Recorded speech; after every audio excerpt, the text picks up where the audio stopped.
እንደዚህ ደም እየፈሰሰ እንደዚህ ምድሩ ሁሉ ጨልሞብኝ ነገ ወዲያ የተሻለ ህይወት አገኛለሁ ብዬ ነገ ወዲያ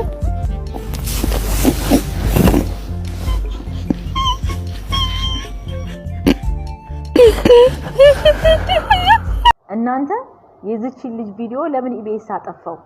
ሰላም ውድና የተከበራችሁ ቤተሰቦች እንዴት ናችሁ? መግቢያው ላይ እንዳያችሁት ትናንት በኢቢኤስ ላይ በጣም የሚያሳዝን በጣም ልብ የሚነካ አንድ ልጅ ታሪኳን አጋርታ ነበረ።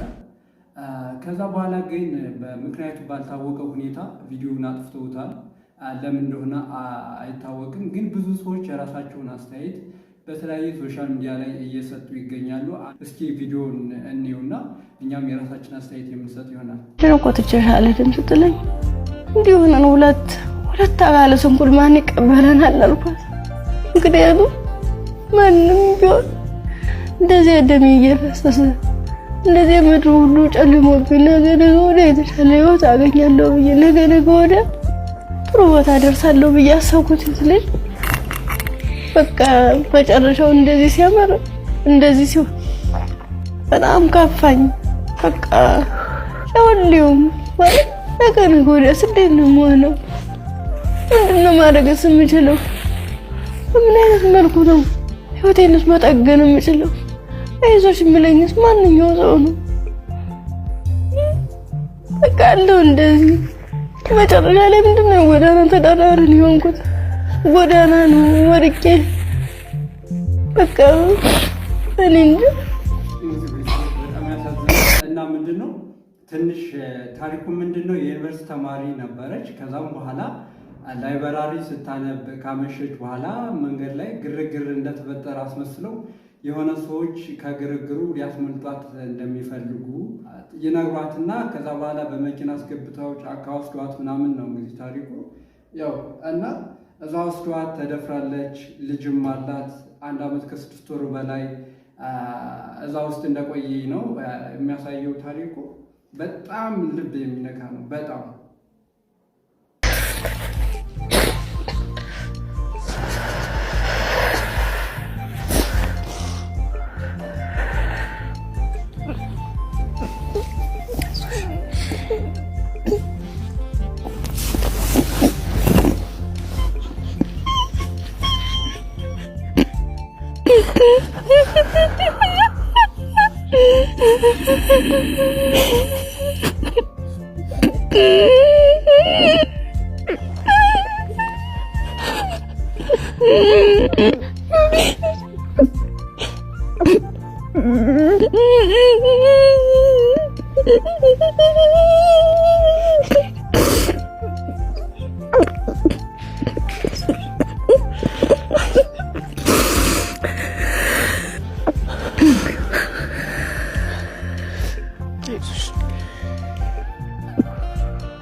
እንዳያችሁት ነው። ያው ሙሉ ቪዲዮ ጠፍቷል፣ ግን ደግሞ አንዳንድ ተቆርጦ የቀሩ ቪዲዮዎች አሉ በቲክቶክ ላይ እና በጣም የሚያሳዝን ነው። እንግዲህ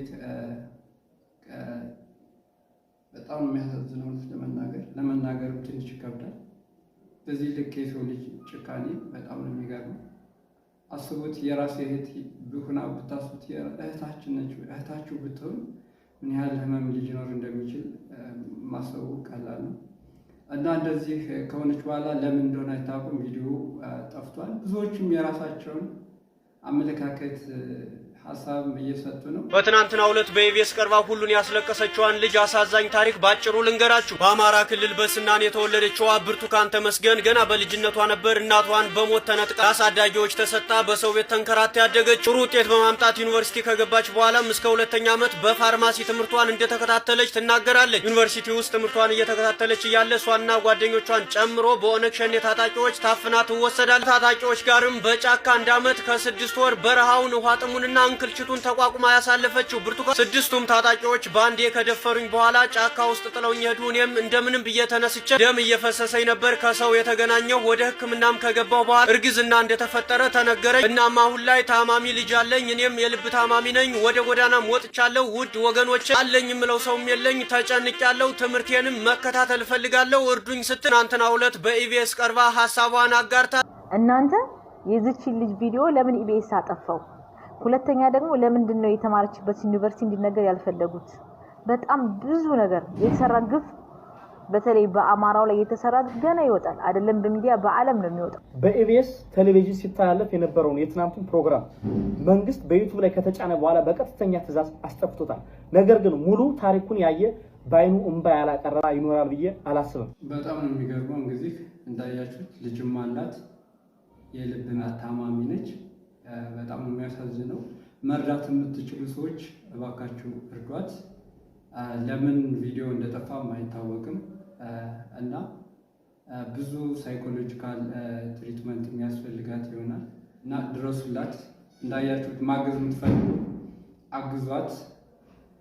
ብቻ ጥሩ ሁና ከዚህ ሁሉ ትራውማ ተሽሏት አገግማ ደግሞ እናያት ይሆናል። እግዚአብሔር እሱ ያውቃልና መርዳት የምትችሉ ሰዎች በምችሉት ሁሉ አግዟት። ለብሶ እንዲዳረሱ ሸር እያደረጋችሁ እንግዲህ ፈጣሪ ከዚህ ሁሉ ትራውማ ከባድ ነው ማለት ግን ከዚህ ሁሉ ትራውማ አገግማ ሰላም ሆና ደግሞ በሰላም ተመልሳ ታሪኳን ጥሩ ቦታ ላይ ለማየት ያብቃን። ሰላም ሁኑልኝ።